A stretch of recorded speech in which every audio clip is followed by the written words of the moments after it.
very late because of some reason we could not upload this video earlier. So इस video में हम लोग discuss करने वाले हैं about CAR section 2 series L part 9.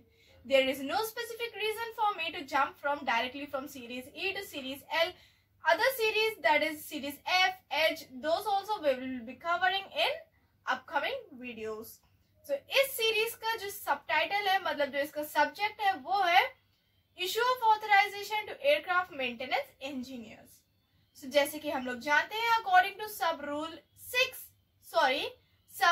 8 of rule 61 of Aircraft Rules 1937, इस rule के according central government के पास में ये पावर होती है कि वो किसी एएमई लाइसेंस होल्डर को, एयरक्राफ्ट मेंटेनेंस इंजीनियर जो कि लाइसेंस होल्डर है, उसको ऑथराइजेशन किसी दूसरे एयरक्राफ्ट या फिर किसी उसके पावर प्लांट या फिर उसके सिस्टम पे साइन करने के लिए इश्यू करता है. ये जो ऑथराइजेशन होता है ये लिमिटेड पीरियड के लिए होता है और ये ऑथराइजेशन सिर्फ तभी इशू किया जाता है जब बहुत ही ज्यादा जेन्युइन रिक्वायरमेंट होती है. ये नहीं कि आप जानबूझ के एएमई नहीं रख रहे हैं या फिर आप कभी नहीं रख रहे हैं कि एएमई को एम्प्लॉय नहीं कर रहे, हायर ही नहीं कर रहे हैं, and then you are applying for this authorisation. You can not do that. ये ऑथराइजेशन सिर्फ तभी ली जाती है जब बहुत ज्यादा जेन्युइन रिक्वायरमेंट होती है. तो इसमें सबसे मजेदार बात यह है कि इसमें जो अप्लाई करता है वो खुद एएमई नहीं अप्लाई करता है, बल्कि अप्लाई करता है क्यूएम अप्लाई करता है डायरेक्टली टू आरओ या फिर सब आरओ. उसको अप्लाई करता है along with the name and other details of the person जिसके लिए वो अप्लाई कर रहा है.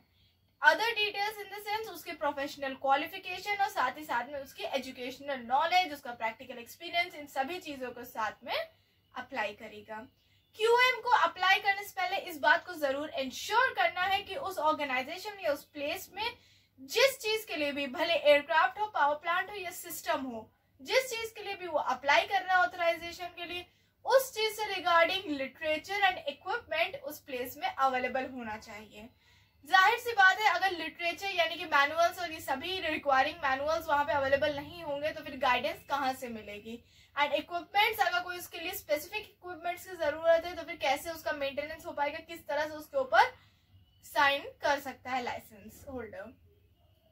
डिपेंडिंग ऑन वर्क, एयरक्राफ्ट हो या फिर उसका इंजन हो या फिर उसका पावर प्लांट हो या फिर कोई सिस्टम हो, एक केस ये होता है कि उसको जो है इक्विवेलेंट केस ट्रीट किया जाता है, सेकंड होता है कि उसको लिमिटेड स्कोप के लिए दिया जाता है.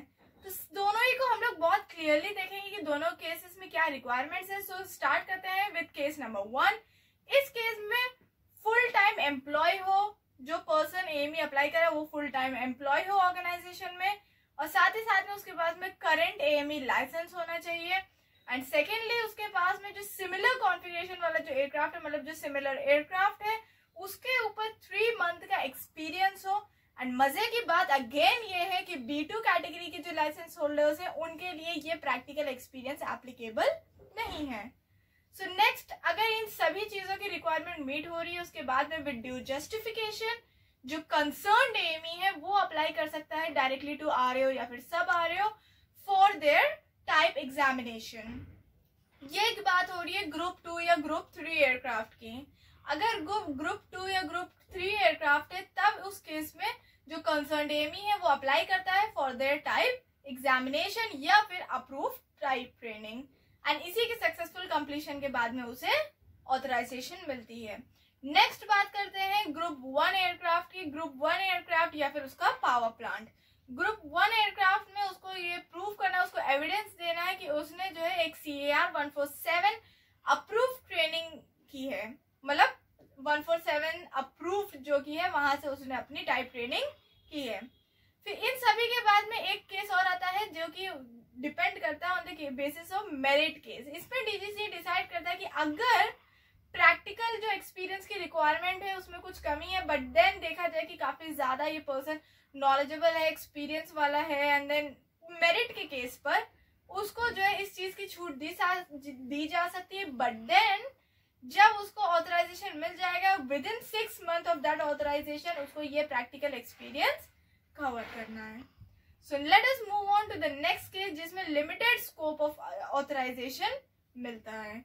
इसमें जो है जो पर्सन होता है, एएमई होता है, उसकी कॉम्पिटेंसी चेक की जाती है और साथ ही साथ में इस बात को एंश्योर किया जाता है कि ओरल कम प्रैक्टिकल एग्जामिनेशन होता है जो कि आरओ या सब आरओ के ऑफिसर करते हैं, वो इंश्योर करते हैं कि वो पर्सन कॉम्पिटेंट है या फिर नहीं है। बट देन ये भी कहा गया है कि अगर 6 मंथ के अंदर विद इन 6 मंथ उसके ऊपर कोई इन्वेस्टिगेशन हुई, मतलब कोई इंस्पेक्शन फेलियर आया उस पर्सन के ऊपर जो कि कंफर्म हो गया कि हाँ उसी की वजह से है, तो फिर उसको इश्यू नहीं किया जाएगा। साथ ही साथ में अगर उसके ऊपर इन्वेस्टिगेशन चल रही है तो फिर ऐसे पर्सन को ऑथराइजेशन इश्यू नहीं किया जाएगा। देन नेक्स्ट इज अगर उसका लाइसेंस सस्पेंड हो गया है तो फिर उसको ऑथराइजेशन इश्यू नहीं किया जाएगा। एंड वन मोर थिंग, अगर विद इन 6 मंथ वो ब्लेम वर्दी पाया गया, यानी एकदम कंफर्म हो गया कि उसी की वजह से फोर्स लैंडिंग हुई या एक्सीडेंट हुआ या इंसिडेंट हुआ या हैवी लैंडिंग हुई या कुछ भी इस तरह का हुआ बिकॉज ऑफ दैट पर्सन, तब भी उस पर्सन को इश्यू नहीं किया जाएगा ऑथराइजेशन। ये सभी चीजें while issuing this authorisation DGCA देखती है। सो नेक्स्ट बात करते हैं इसकी वैलिडिटी की, क्या वैलिडिटी होती है इस ऑथराइजेशन की। ये जो ऑथराइजेशन होता है ये बहुत ही ज्यादा लिमिटेड पीरियड के लिए होता है, मैक्सिमम ये ऑथराइजेशन 1 ईयर के लिए होता है। एंड जब इसका रिन्यूअल होता है, अगर ऐसा लगता है कि अभी भी जरूरत है इस ऑथराइजेशन को एक्सटेंड करने की, तो फिर इसमें एक ही खाली रिक्वायरमेंट है कि उसने जो 1 ईयर का उसको दिया गया उसके 1 ईयर के उसने 3 मंथ्स में कोई प्रैक्टिकल उसी वर्क किया उसी ऑथराइजेशन के लिए जिसको उसको दिया गया है, उस पर वर्क किया उसने 3 मंथ्स, तभी उसको 1 मोर ईयर का रिन्यूअल मिल सकता है। सो इसी के साथ हम लोग आते हैं to the end of this video. Hope you like this video. If you have any doubt then do drop it in comment box and do follow us on our Instagram and Facebook accounts to get updated of the latest updates. Thank you very much.